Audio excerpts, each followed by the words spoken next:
सुनो भाई देखो, सोडियम जो होता है ना हमारे बॉडी का एक इसेंशियल इलेक्ट्रोलाइट होता है, ठीक है, जो हमारे बॉडी में मेनली ब्लड और बॉडी फ्लूइड में प्रेजेंट होता है। और ये जो होता है ना सोडियम, ये क्या करता है, नर्व सिग्नल्स, मसल्स कंट्रैक्शन और फ्लूइड बैलेंस बनाए रखने में इंपॉर्टेंट रोल प्ले करता है, ठीक है। और इसका जो मतलब बहुत इंपॉर्टेंट रोल प्ले करता है। और अगर हमारे बॉडी में सोडियम की मात्रा ज़्यादा हो जाए या फिर कम हो जाए तो फिर क्या क्या इफेक्ट देखने को मिलेगा, कौन कौन सा सीरियस साइड इफेक्ट हो सकते हैं, इसी के बारे में आज लोग जानेंगे, ठीक है। उससे पहले देखिए this video proudly sponsored by मुक्ति में सबसे पहले बात करेंगे क्या होगा जब हमारे बॉडी में सोडियम की मात्रा कम हो जाए, ठीक है। सोडियम की मात्रा कम हो जाए इसको बोला जाता है हाइपोनेट्रेमिया, ठीक है, हाइपोनेट्रेमिया, ओके। इसका जो नॉर्मल रेंज होता है ना सोडियम का कितना होता है 135 135 से 145, ओके, माइक्रो पर इक्विवेलेंट पर लीटर, माइक्रो इक्विवेलेंट पर लीटर होता है, ओके। और अगर इससे ये कम हो जाए मतलब 135 से कम हो जाता है ना, ठीक है, तो हमारे बॉडी में सोडियम की कमी हो जाती है, इसको बोलते हैं हाइपोनेट्रीमिया बोला जाता है। अगर 135 से कम हो जाए तो, ठीक है। तो इसके कुछ कॉजेज होते हैं जिसके कारण मतलब कि कम हो सकते हैं सोडियम की मात्रा, जैसे आपके पास ज़्यादा पानी पीने से मतलब वाटर इंटॉक्सिकेशन से हो जाता है, ठीक है। वोमिटिंग, डायरिया होती है, तभी इलेक्ट्रोलाइट का लॉस होता है, ठीक है। उसके बाद से डायरेटिक्स मतलब पेशाब बढ़ने वाली जो दवाइयाँ होती है ना, जब पेशाब जैसे डायरेटिक्स को दवा खाएंगे तो बार बार पेशाब लगेगा, जब पेशाब लगेगा तो फिर उससे भी इलेक्ट्रोलाइट लॉस होंगे, उसके बाद से किडनी या लीवर का कोई प्रॉब्लम होगा तभी, ये भी मतलब कारण होते हैं कि जिससे कि कारण सोडियम की मात्रा कम हो जाती है, ठीक है।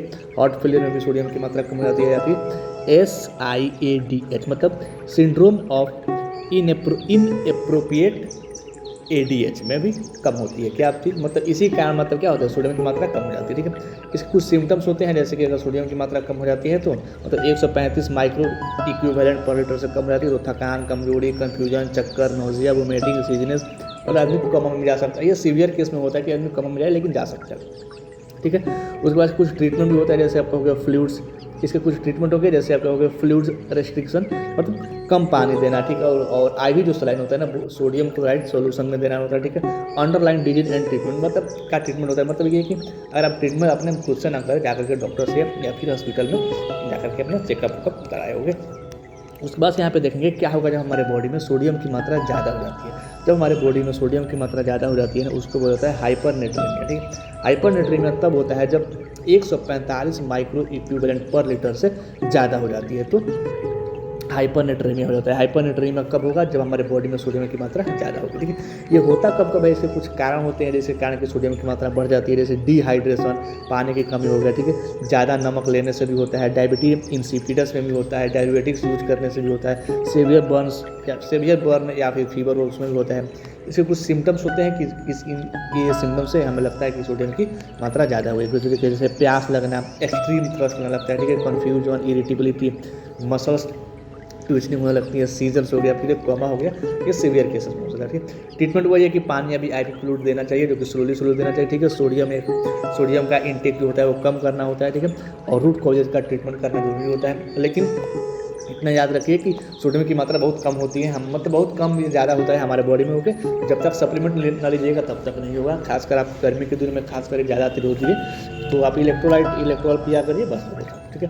ध्यान देने की बात यह है कि ना सोडियम का जो होता है ना बिना सोचे समझे करेक्शन डेंजरस हो सकता है, ठीक है। स्पेशली अगर रैपिड करेक्शन किया जाए तो ब्रेन स्वेलिंग या फिर श्रिंकेज भी हो सकता है, ठीक है। इसीलिए जो हॉस्पिटल में सोडियम लेवल का करेक्शन हमेशा केयरफुली IV फ्लूइड के थ्रू किया जाता है, ठीक है। और ब्लड मॉनिटरिंग के साथ सारी चीज़ें की जाती हैं।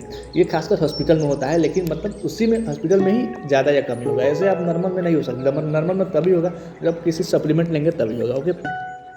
और अगर आपको लगता हो कि नहीं यहाँ पे कुछ गलत इन्फॉर्मेशन दिया गया या फिर यहाँ पे कुछ गलत इन्फॉर्मेशन दिया गया, कहीं पर भी गलत इन्फॉर्मेशन दिया गया तो आप कमेंट करके बता सकते हैं। उसके बाद से चाहे तो ये MCQ लगा सकते हैं, यहाँ पर वीडियो को पॉज करके देख सकते हैं, यहाँ पे जो कमेंट वाला सेक्शन है इसी वीडियो में कमेंट उसी में जाकर देख सकते हैं। MCQ में हर एक वीडियो को कमेंट में डाल देता हूँ, वहाँ से भी जाकर के MCQ लगा सकते हैं। यहाँ फिर चाहे तो आपका जो कम्युनिटी वाला सेक्शन है वहाँ पर भी जाकर मैं हर 2-2 घंटे के बाद वीडियो हम MCQ पोस्ट कर देता हूँ, आप जाकर के वहाँ से भी देख सकते हैं। उम्मीद है समझ में आई होगी। मिलते हैं कल एक नए टॉपिक और नए वीडियो के साथ, तब तक के लिए thanks for watching this video.